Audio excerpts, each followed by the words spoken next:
পাকিস্তানিরা আক্রমণ করতে চায়, খালি শোনাই দেবো লা ইলাহা ইল্লাল্লাহ, মনে করবো যে আমি মুসলিম, তাই আমার আক্রমণ করবো না। লা ইলাহা ইল্লাল্লাহ বললেই যদি জান্নাতে যাওয়া যায়, তাহলে ওরাও তো জান্নাতে যায় না। এবার খেয়াল করেন, আন জাবির ইবনে আব্দুল্লাহ, হযরত জাবির ইবনে আব্দুল্লাহ বলেন, সিনফানি মুজিবাতানে, দুটো জিনিসকে অপরিহার্য করে দেয়। আর সাহাবীরা জিজ্ঞেস করলে, ইয়া রাসূলুল্লাহ ওয়ামাল মুজিবাতানে, কোন দুইটা জিনিসকে অপরিহার্য করে দেয়? নবীজি সাল্লাল্লাহু আলাইহি সাল্লাম বললেন, মান মাতা ইশরিক বিল্লাহ, যে ব্যক্তি মরে গেল কিন্তু শিরক করে মারা গেল, দাখালান নার, এই লোকটা জাহান্নামে চলে যাবে। ওয়ামান মাতা লা ইশরিক বিল্লাহ, কিন্তু যে লোকটা মারা গেল কিন্তু শিরিক করে মরল না, এই লোকটাই জান্নাতে চলে যাবে। জোরে বলেন আল্লাহু আকবার।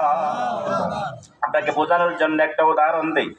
একটা লোকের বয়স 80 বছর, 80 বছর যাবৎ সে তাহাজ্জুদ করে, তার মানে সুন্নত সব পালন করে।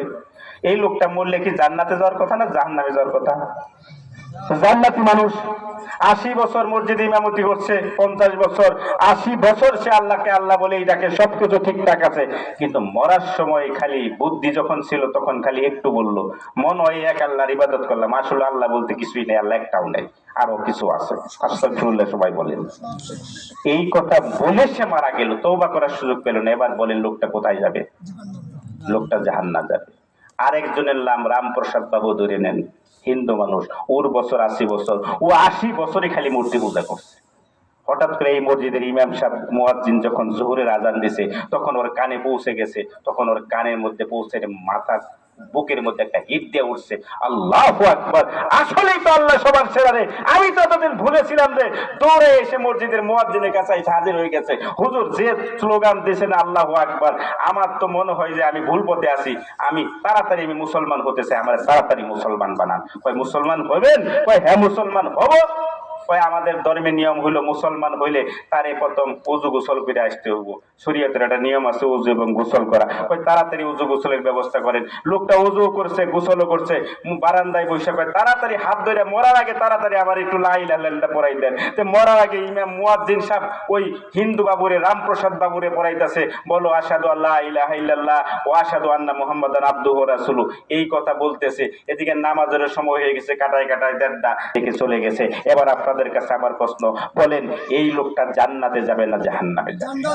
আল্লাহু আকবার। এই লোকটা কি জীবনে একবার ওই লা ইলাহা ইল্লাল্লাহ ছাড়া একটা রোজা পাইছে? এক টাকা যাকাত দিছে?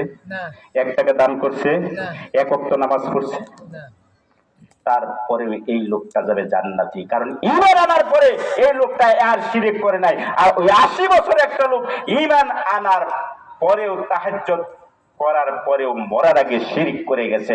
তার মানে নবীজি বলেছেন, মান মাতা ইশরিক বিল্লাহ, যে ব্যক্তি শিরক করে মরল, দাখালান নার, এটা তওবা করার সুযোগ পায়নি, এটা জাহান্নামে যাবে।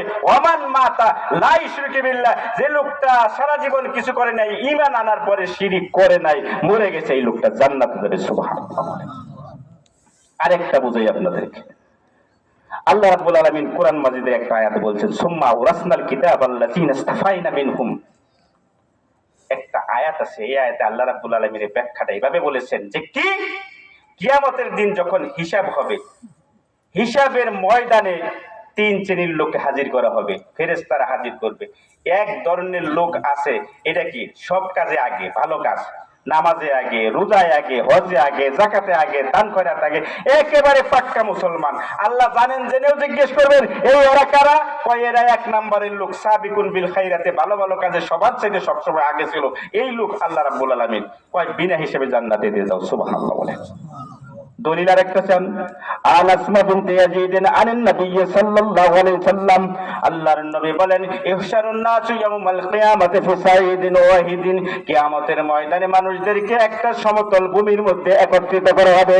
আগে বলছি কিনা এরকম একটা হাদিস আপনার মনে আছে কিনা? লেভেল পজিশন, কোনো উঁচা নাচা নাই, এরকম সমান জায়গার মধ্যে হাজির করা হবে। তারপরে একজন আহ্বানকারী আহ্বান করতে থাকবে, ইউনাদু মুনাদি, বলতে থাকবে, আইনাল্লাযী তাতানাজাফা জুনুবাকুম আনিল মাজাজে, ওই সমস্ত লোকগুলো কোথায় গো, যারা রাত্রিবেলায় তাদের জানু দেশকে বিছনার মধ্যে টাকায় নাই, পিঠকে বিছনার মধ্যে টাকায় নাই, বুককে বিছনার মধ্যে টাকায় নাই, এই লোকগুলো কারা? তার মানে রাত্রিবেলায় জেগে জেগে যারা তাহাজ্জুদ আদায় করতে, সেই লোকগুলো কোথায়? আল্লাহ রাব্বুল আলামিন বলেন, বলেন ফাতাহাজ্জাদ বিহি নাফিলাতাল লাকা আসা ইয়াবআসাকা মাকামাম মাহমুদা। ও নবী, আপনি একটু তাহাজ্জুদ করুন, একটু চেষ্টা করে যান।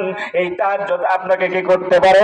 আসা ইয়াবআসাকা রাব্বুকা মাকামাম মাহমুদা, আপনাকে মাকামে মাহমুদের মধ্যে পৌঁছাইয়া দিতে পারে। জোরে জোরে বলেন সুবহানাল্লাহ।